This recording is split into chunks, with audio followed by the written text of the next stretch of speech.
Trolley Problem Inc. is a really fascinating experimental philosophical game, I guess, which presents the trolley problem to you in a variety of different ways, continually upping the ante and the stakes as you go through different scenarios.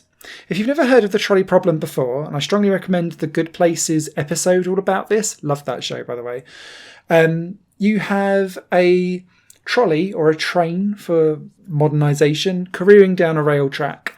And on the train tracks are 5 people who can't move and they're going to get killed. Now you can stand by and watch this happen and therefore not interfere because unfortunate, whoops, you shouldn't have been on tracks. But you can interfere by pressing a lever and switching the train tracks. But in doing so, you're going to kill one person and you would have been directly involved. Now, this brings up lots of philosophical arguments. Are 5 pet lives always worth more than 1? Do you want to actively participate in someone's death and all of that kind of stuff? Tons to unpick. And because you're given very limited information, you're having to make decisions like in your mind doing mental gymnastics.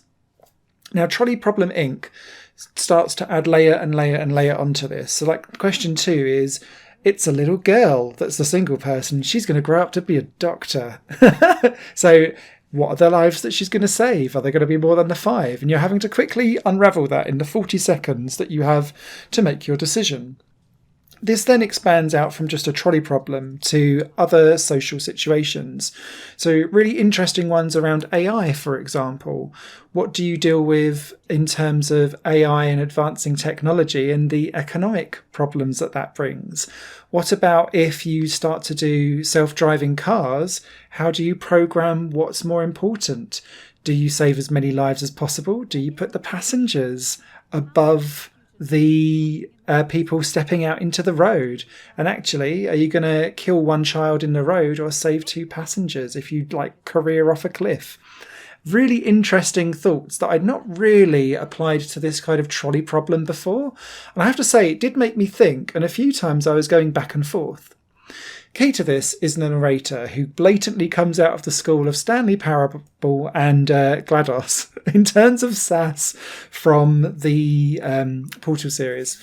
And whilst she reads out all of the different questions, as the countdown continues, she starts offering counter arguments for whatever it is that you've initially clicked on. And then sometimes I'm like, all right, calm down, love. You're just berating me for no particular reason. And then other times she kind of drops in ideas that make you think, oh, should I reevaluate this again?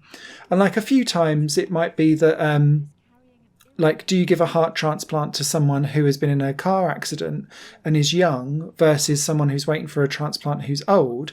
And then with 5 seconds to go, she's like, oh, by the way, this young guy was the guy that caused the accident. He's an alcoholic. And I was like, oh, should that be a moral questioning, or should it be prolonging of life? You get more years out of it.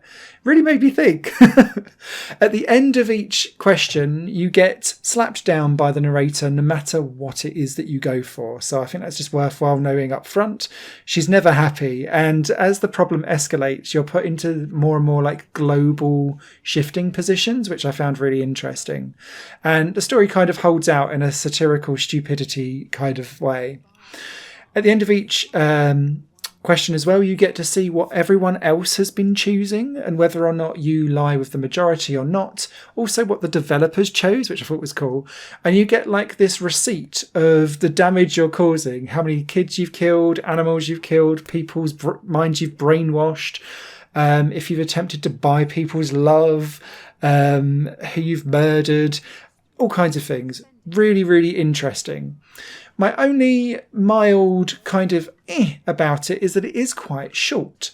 So I was able to get through this game in just over an hour and a half through the 60 odd questions because it's on that time scale where you're constantly going down. Where I think there's replayability here is that there's co-op where you can all vote kind of in your own way together, or you can try and argue for a final answer for the group together. And there is also streamer options if you're on Twitch, where you can put in Twitch streaming options so that your audience can vote as well. And I think that gives this more longevity. But yeah, it's one of those ones where I thought, interesting. And I really enjoyed the experience. Might be slightly overpriced for the length of content, but it did make me think.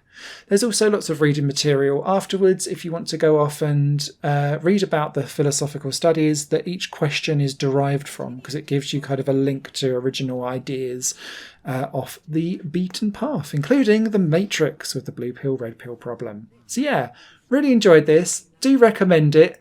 Probably a little bit overpriced for the content, but it's one of those ones that kind of, I think, so long as you don't mind being berated and knowing that you're going to be slapped down by the narrator no matter what it is you pick, have at it.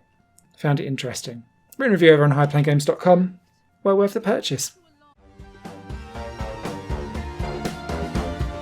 Higher Plane Games is part of the Higher Plane Network, a completely independent media outlet supported by people like you.